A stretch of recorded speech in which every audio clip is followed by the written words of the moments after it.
आई. आईसाठी काय लिहू? आईसाठी कसे लिहू? आईसाठी पुरतील एवढे शब्द नाहीत कोठे.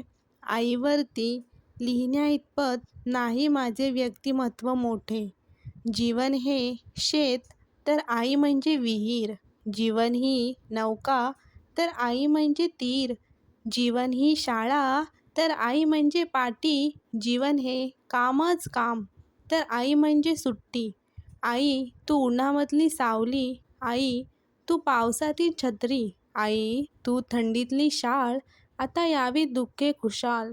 आई म्हणजे मंदिराचा उंच कळस. आई म्हणजे अंगणातील पवित्र तुळस. आई म्हणजे भजनात गुणगुणावी अशी संतवाणी. आई म्हणजे वाळवंटात प्यावं असं थंडगार पाणी.